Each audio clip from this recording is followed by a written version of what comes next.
பரந்தூர் விமான நிலைய திட்டம் விஜய் எடுத்த புதிய நிலைப்பாடு. டெல்லி சொன்ன ஷாக் தகவல். காஞ்சிபுரம் மாவட்டம் பரந்தூரில் அமைக்க திட்டமிடப்பட்டுள்ள புதிய பன்னாட்டு கிரீன்ஃபீல்டு விமான நிலைய திட்டத்தின் தற்போதைய நிலை குறித்து மக்களவையில் எழுப்பப்பட்ட கேள்விக்கு மத்திய அரசு அளித்துள்ள பதில் பெரும் அரசியல் விவாதத்தை கிளப்பியுள்ளது. மே 2026க்கு பிறகு பரந்தூர் திட்டத்தை திரும்ப பெறுவது, மாற்றுவது அல்லது கைவிடுவது தொடர்பாக தமிழக அரசிடமிருந்து எந்தவொரு அதிகாரப்பூர்வ கோரிக்கையோ அல்லது கடிதமோ வரவில்லை என்று மத்திய சிவில் விமான போக்குவரத்து அமைச்சகம் தெளிவுபடுத்தியுள்ளது. காஞ்சிபுரம் மாவட்டம் பரந்தூரில் சென்னைக்கான 2வது சர்வதேச விமான நிலையத்தை அமைக்க முந்தைய திமுக ஆட்சி காலத்தில் திட்டமிடப்பட்டு அதற்கான ஆரம்பகட்ட ஆய்வுகள் மேற்கொள்ளப்பட்டன. இதனிடையே பரந்தூர் திட்டம் தொடர்பான தற்போதைய நகர்வுகள் குறித்து நாடாளுமன்ற மக்களவையில் கேள்வி எழுப்பப்பட்டது.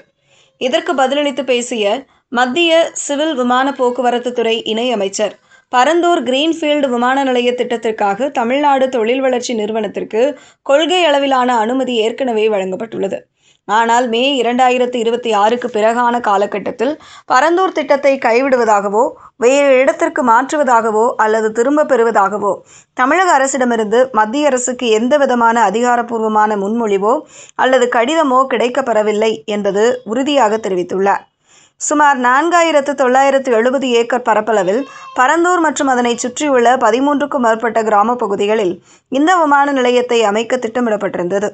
ஆனால் இத்திட்டத்திற்காக விளைநிலங்கள் மற்றும் ஏரி, குளம் உள்ளிட்ட நீர்நிலைகள் ஆக்கிரமிக்கப்படுவதாக கூறி ஏகனாபுரம் உள்ளிட்ட சுற்றியுள்ள கிராம மக்கள் தங்களது தீவிர போராட்டங்களை ஈடுபட்டு வந்தனர்.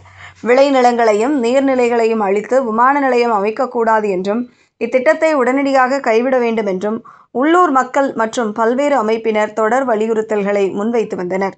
சமீப காலமாக விஜய் ஆட்சிக்கு வந்த பின் நீர்நிலைகள் மற்றும் விளைநிலங்களை பாதுகாக்கும் நோக்கில் பரந்தூர் விமான நிலைய திட்டம் தற்காலிகமாக நிறுத்தி வைக்கப்பட்டுள்ளதாகவும் மாற்று இடங்கள் பரிசீலிக்கப்பட்டு வருவதாகவும் தகவல்கள் வெளியாகி வந்தன. மேலும் இத்திட்டத்திற்கான நில எடுப்பு பணிகளும் தற்காலிகமாக நிறுத்தி வைக்கப்பட்டதாக தகவல்கள் தெரிவித்தன. பொதுவெளியிலும் அரசியல் மேடைகளிலும் பரந்தூர் திட்டம் கைவிடப்படுவதாக பேச்சுக்கள் அடிபட்ட போதிலும் மத்திய அரசிடம் இது தொடர்பாக எந்த ஒரு முறையான கோரிக்கையும் சமர்ப்பிக்கப்படவில்லை என்ற தகவல் தற்போது வெளியாகியுள்ளது.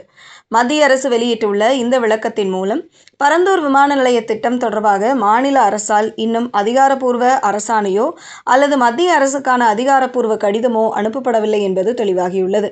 நில கையகப்படுத்துதல் மற்றும் மாற்று இடத்தை தேர்வு செய்தல் ஆகிய நடைமுறைகள் மாநில அரசின் அதிகார வரம்பிற்குட்பட்டவை என்றாலும் மத்திய விமான போக்குவரத்து அமைச்சகத்தின் கொள்கை முடிவுகளில் மாற்றம் செய்ய மாநில அரசு முறைப்படி கடிதம் எழுத வேண்டியது அவசியமாகும். மாநில அரசு தாக்கல் செய்த பட்ஜெட்டிலும் பரந்தூர் விமான நிலைய திட்டத்திற்கான நிதி ஒதுக்கீடோ அல்லது திட்ட கால வரையறையோ இடம்பெறாத நிலையில் மத்திய அரசின் இந்த விளக்கம் திட்டத்தின் எதிர்காலம் குறித்து குழப்பத்தை அதிகரித்துள்ளது.